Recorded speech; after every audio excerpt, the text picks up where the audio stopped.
Real YouTubers talk about the top 5 restricted legendaries. This YouTuber is doing that today. Hi everyone, welcome back to the channel. Today I'm going to be talking about the top 5, the best 5 restricted legendaries. Actually, I'll tell you what, just beforehand, we'll be talking about the best to the worst ones. So the first one will be first. There is such a massive pool of restrictions that can be overwhelming to choose just one. These are my opinions. Everyone can have their different opinions, but this is my opinion, and I think they're pretty accurate on the best restricted legendaries which can be used to great effect. So to start off with, what are we looking for in a restricted legendary? Well, it needs to be strong and be able to have a good damage output. These Pokemon will be the core of your team. So imagine this is your team, right? These Pokemon will be like the center. They'll be like in the middle. They'll be like the main ones. They'll be doing. They will hopefully. We want them to be doing the damage, or be able to last for a long time. Actually, what we want to do is all of these. We want them to last for a long time, have great damage, or have a massive speed stat so they can outspeed almost everything and just wipe things completely off the map, right? But some restricted legendaries do better than others. So, let's see which of these restricted legendaries are the best. First place, the Summer Center. I mean, it's very bulky. It can set up with Iron Defense, massively raising its defense, to allow Body Press to do massive damage. Wide Guard, which I don't have one on the moveset right now, but Wide Guard can protect from wide moves, or you could go for Protect. So Regulation G is very like spread move focused, so Wide Guard's very, very good here. It has Stab, but a Body Press, which combine that with Iron Defense, it's just massive damage. Terra Grass as well prevents it from being slept, which is quite nice. It can be paired with, if you want to see who to pair with Summer Center, who in my opinion is probably the best restricted, then I have a video on that as well. This is the EVs I've gone for. I've increased his health massively to 199. 203 defense is really, really good. And with his ability Dauntless Shield, further increases defense, and Iron Defense, further increases defense, Body Press can do so much damage, it's crazy. 60 into attack allows its Heavy Slam or Behemoth Bash, or whichever steel type move you want to use to do big damage. Next, we have Calyrex Ice. It's a bulky physical attacker with a massive attack stat, as you can see here, especially with full investment. 238, like damn.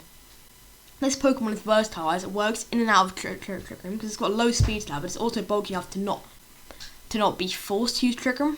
Although it doesn't commonly run a psychic move, it usually either run at high horsepower or close combat or crunch or just a different move in general, because it's only a psychic type of move, which is actually a physical move that would work for it, is Zen Headbutt, which isn't that accurate and doesn't have enough power to really be used, if you know what I mean.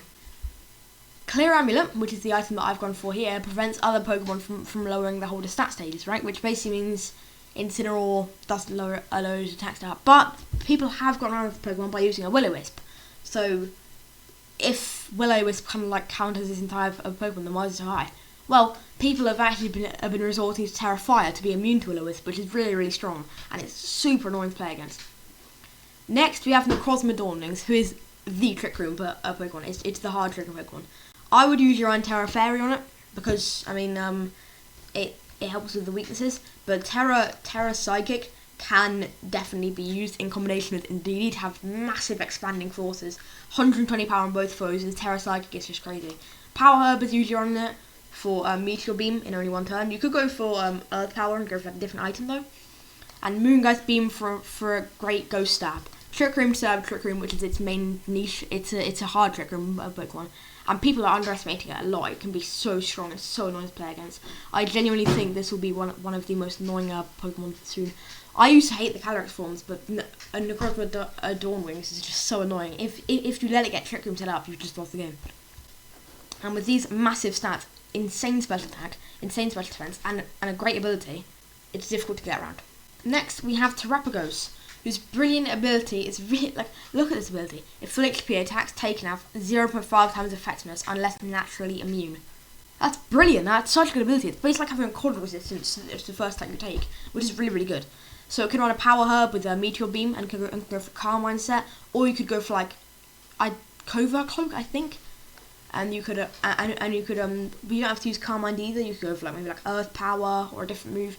But I like Meteor Beam Power Up. I think it's quite nice because it raises your special attack, and you can combine that with Carmine to have like 2 setup moves, if you know what I mean. So it's really, really nice. And you can see with its massive bulk here, massive special attack stat, a great special defense stat, massive HP. Just such a great Pokemon. And when it terrestrializes Stella, a Terra Starstorm can be a nuisance because it basically just makes one of your key mechanics of the game, which is terrestrializing. It just kind of like doesn't allow you to do it because Terra Starstorm will just do so much damage. As I mentioned, that its default ability when coming off of Zamazenta body press is really, really nice because it resists it, and then you can Terra and deal a big damage after like a Calm Mind. Also though, and so that's underrated about a Pokemon, is that it can completely counter Sun teams or Rain teams or Miraidon teams or Koraidon teams or just any team that uses weather, or even Psychic Terrain teams, any terrain team, any weather team. It just completely counters when it Terras. It's really, really strong. It's got like 2 different abilities, and it gets new ability when it Terras. Basically just gets a new form when it Terras with a much higher special attack stat. Yeah, really great Pokemon in general. Definitely worth a shot. Try it out for sure.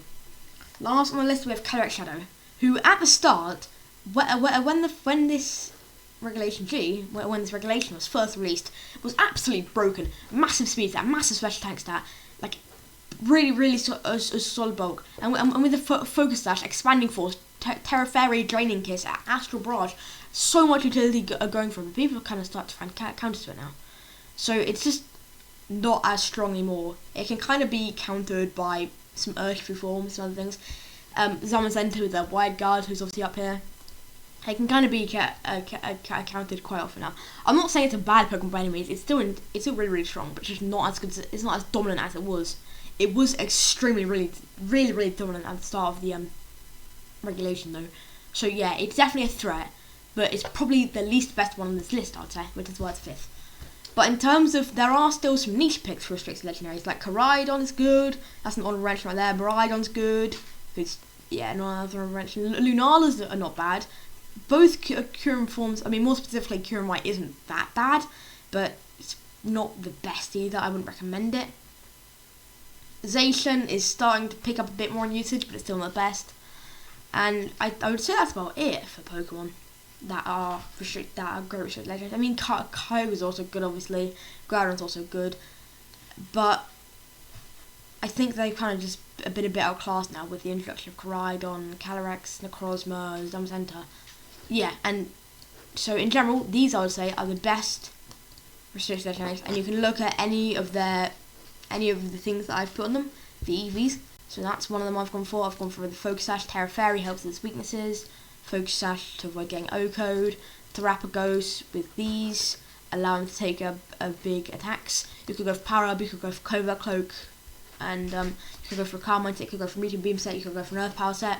Necrozma with Power Up is really nice in Trick Room, and you can either go for Expanding Force, or if you don't want to use Indeedee, you could go for Photon Geyser. And then Calyrex with Trick Room, Terra Fire to prevent Will-O-Wisp, Clear Amulet to prevent stat lowers, massive attack stat, massive special defense stat, massive defense stat, massive HP stat, Glacial Lance, high horsepower, Trick Room, Protect. You don't need to use high horsepower, you could swap it for something else. Maybe a close combat instead, Crunch. There's 2 options there. Zamazenta with Terra Grass to be immune to Spores. Body Press, Heavy Slam, Iron Defense, Protect. You could go for like Behemoth Bash, but Body Press is always in use, probably going to be your best move. So, all in all, that is the best restricted legendaries. So that about sums up this video for me today. Thank you so much for watching. I appreciate every like and comment that comes my way. If you think you know any underrated legendaries, drop a comment below. See you in the next one. Peace.